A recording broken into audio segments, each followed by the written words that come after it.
பாஸ்கா காலத்தினுடைய 6ஆம் வாரத்துக்குள்ளே நாங்கள் பயணம் செய்து கொண்டிருக்கின்றோம்.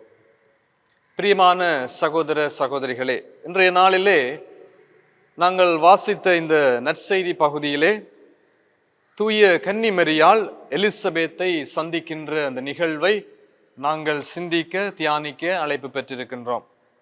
அன்னை மரியாள் எலிசபெத்தை சந்திக்கின்றாள். எலிசபெத்து கர்ப்பமாக இருக்கின்றாள் என்ற செய்தியை கேட்ட அன்னை மரியாள் உடனடியாக சென்று அவளுக்கு உதவி செய்ய வேண்டும் என்கின்ற அந்த தாழ்ச்சியின் மனநிலையோடு அங்கே எலிசபெத்தை சென்று அன்னை மரியாள் சந்திக்கின்றாள்.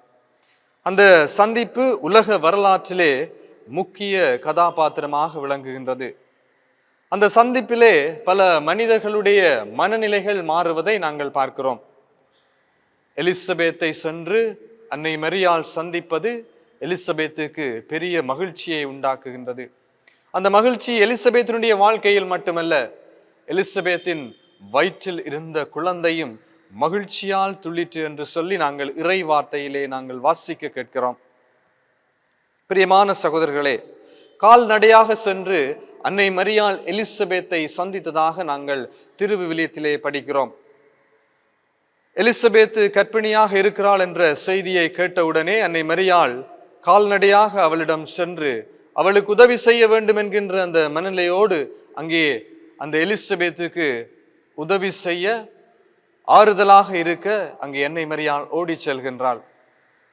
அந்த தாழ்ச்சியின் மனநிலை, அந்த உறவின் மனநிலை, அந்த சந்திப்பு அங்கே உலக வரலாற்றிலே மிகப்பெரிய கதாபாத்திரமாக அன்னை மரியாளை உருவகம் செய்கின்றது.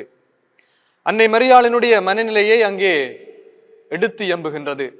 நாங்களும் எவ்வாறு தாழ்ச்சியுள்ளவர்களாக, உறவை வளர்க்கின்றவர்களாக, சந்திப்பை ஏற்படுத்துகின்றவர்களாக நாங்கள் வாழ வேண்டும் என்கின்ற அந்த அழைப்பை அன்னை மரியாளினுடைய அந்த சந்திப்பு, எலிசபெத்தினுடைய அந்த சந்திப்பு எங்களுக்கு எடுத்து காட்டுகின்றது. மரியாளின் மனநிலை என்று நாங்கள் பார்க்கிற பொழுது மரியாள் தாழ்ச்சியின் உருவமாக இருக்கின்றாள்.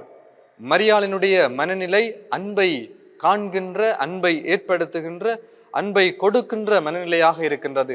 அந்த அன்பிலேதான் அங்கே எலிசபெத்து கர்ப்பிணியாக இருக்கின்றாள் என்ற செய்தியை கேட்டவுடனே அன்னை மரியாள் ஓடி சென்று அவளை தரிசிக்க வேண்டும், அவளை பார்க்க வேண்டும், அவளுக்கு உதவி செய்ய வேண்டும் என்று அங்கே தாழ்ச்சியோடு அங்கே செல்வதை நாங்கள் பார்க்கிறோம்.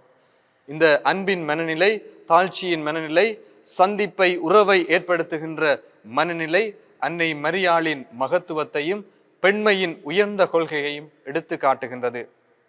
பிரியமானவர்களே, நாங்களும் எங்களுடைய வாழ்விலே அவ்வாறான சந்திப்புகளை, உறவுகளை ஏற்படுத்துகின்ற கிறிஸ்தவ மக்களாக நாங்கள் வாழ அழைப்பு பெற்றிருக்கின்றோம்.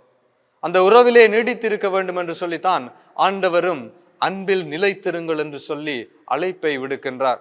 அந்த அழைப்பிலே நாங்கள் வாழுகின்ற பொழுது நல்ல கிறிஸ்தவர்களாக எங்களுடைய வாழ்வை நாங்கள் கட்டி எழுப்ப எங்களால் முடியுமான அளவு அங்கே நாங்கள் முயற்சி செய்யக்கூடியதாக இருக்கும்.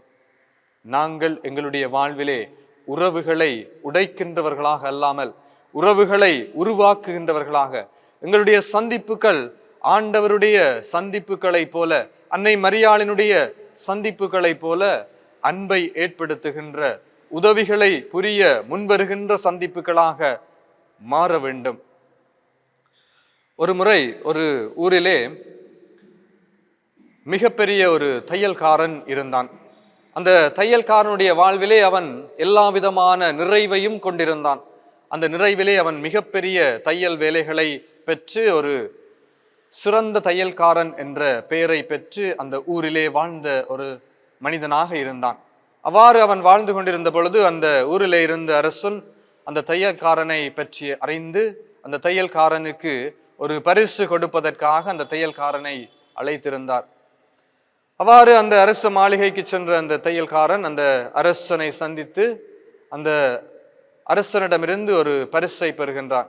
அந்த அரசனும் ஒரு வைரத்தாலான ஒரு கத்தரிக்கோலை கொடுத்து, இந்த கத்தரிக்கோலை நீர் வைத்துக் கொள்ளும், இதை வைத்து உம்முடைய வேலைகளை செய்ய முடியும், இது விலையுயர்ந்த ஒரு பரிசு என்று சொல்லி அந்த தையல்காரனுக்கு அந்த அரசன் கொடுத்து விடுகிறான். ஆனால் அந்த தையல்காரன் அந்த பரிசை, வைரம் நிறைந்த அந்த கத்தரிக்கோலை வாங்க மறுத்து விடுகிறான்.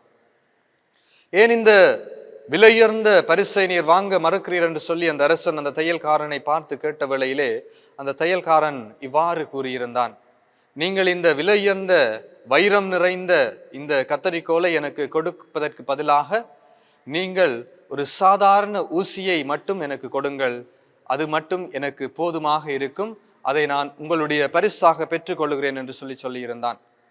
ஏன் நீ சாதாரண ஒரு ஊசியை என்னிடமிருந்து பரிசாக கேட்கிறாய், இந்த விலையுயர்ந்த வைரத்தை விட்டு சாதாரண ஊசியை கேட்கிறாய் என்று சொல்லி அந்த அரசன் அந்த தையல்காரனை பார்த்து கேட்ட வேளையிலே அந்த தையல்காரன் இவ்வாறு பதில் சொன்னான், நீர் எவ்வளவு மிகப்பெரிய விலையுயர்ந்த கத்தரிக்கோலை, வைரத்தாலான கத்தரிக்கோலை நீர் எனக்கு கொடுத்தாலும் அந்த கத்தரிக்கோல் பலருடைய வாழ்வை, பலருடைய பல துணிகளை, பல விடயங்களை வெட்டுவதற்கு தான் பயன்படுத்தப்படுகின்றது.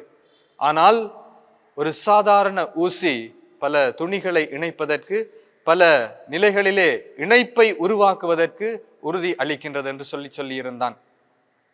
பிரியமான சகோதரர்களே, எங்களுடைய வாழ்விலும் எங்களுடைய சந்திப்புகள், எங்களுடைய உறவுகள் இவ்வாறு இணைக்கின்ற உறவுகளாக அமைகின்ற வேளையில் தான் ஆண்டவருடைய ஆசீரை நாங்கள் பெற்றுக்கொள்வோம்.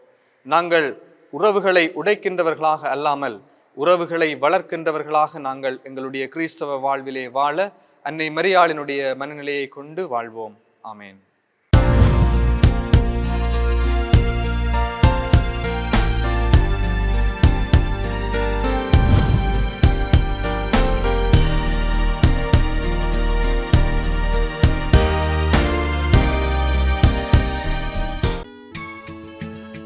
ஹோலி மேடையில் புத்தம்புது நிகழ்ச்சிகளை உடனுக்குடன் பார்த்து மகிழ எமது ஃபேஸ்புக் மற்றும் யூடியூப் பக்கத்தை லைக் செய்யுங்கள்.